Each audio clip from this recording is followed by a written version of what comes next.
Everyone's vocation is to holiness. The vocation of the priesthood, that is the priesthood in a consecrated sense, is to sanctify the church, which is done primarily by the sacrifice of the Mass. Right. The vocation of the laity is to sanctify the world, which is primarily done by the work that you do on the altar of your desk or wherever it is that you do your work. The vocation of the laity is to sanctify the world. Exactly. That's cool. I like that a lot. Wow. Okay. Priests do that, again, through the sacrifice of the Mass primarily. But we, the laity, are called to go out and bring the goodness that we have received in encountering God in the liturgy out into the world where priests and religious will never be able to go. Okay. And to bring that goodness there. What does this look like practically? Like, how do we apply this to actual work in our lives? Well, Yeah, how do I sanctify the world on the altar of my desk or my plow or my whatever it is?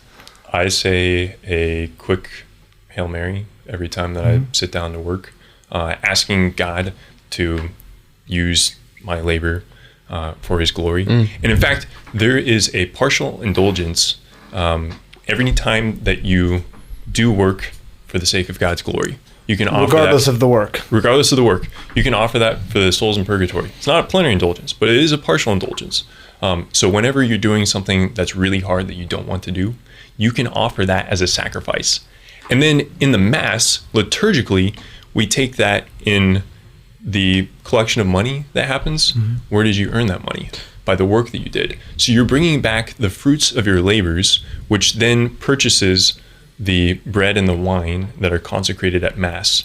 So in the liturgy, as we go to the Mass, in the offertory, we are putting our money in the basket, which is a sign of our work and our lives, offering that to God, and then God takes the fruits of that, the bread and the wine, and he transforms that into himself. Okay. Dude, that's That's so cool. good. I have That's never really thought good. about it like that. Wow. And then he sends us back out into the world. The last words of the Mass, go, the Mass is ended, or go to share the gospel, live the gospel. So we go out into the world. Thomas Aquinas talks about this pattern of exitus and reditus, that is going out and returning. So there's this pattern of God creates, and then creation is supposed to come back to him by, in the case of human beings, being holy, offering our labor Dude, that's killer. for I like that a lot. our sanctification and for the sanctification of the world, so that human society becomes a civilization of love. Yeah. Right. So in a way, they're not even like work, and you can't really separate them. Like like your work is for like the greater glory of God. And sometimes like I feel like people, for myself, like I separate it, but it's really like so like conjoined together. That's super cool to think about it like that. Yeah, it's just the whole concept is is so obvious, right? Yeah. But so difficult. And I think that we probably just get muddled up in the details of life. If I'm an accountant and I'm pushing papers around all day and everything, the idea of that somehow still being work that I am called to unite with others, the other laity, for the sake of the sanctification of the world, that's a really tough thing to understand in the nitty gritty, right? But when you say it like you just said it, it's just such a, obviously, no duh, of course, right? That's really, really good. Yeah. So when I first left seminary, it was a little bit of a culture shock of going from, if you will, contemplation all day, every day, to now I have to push around ones and zeros on a computer screen. And that was really hard.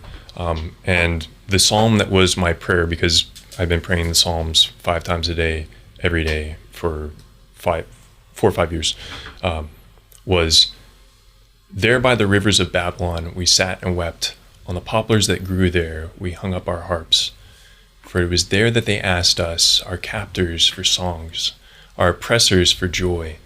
Sing to us, they said, one of Zion's songs. Oh, how could we sing the song of the Lord on alien soil? If I forget you, Jerusalem, let my right hand wither. Let my tongue cleave to my mouth if I remember you not, if I prize not Jerusalem above all my joys. So there's this great pain of, I wanted, in a sense, to be with God in contemplation, but I was out in the world. And I struggled with that, and I brought that in prayer to God for weeks until I had this experience. I work in a very industrial setting, so I was in this room with no windows, and it was a lab, and it wasn't that much fun. It was Babylon. It was Babylon. I felt like an exile.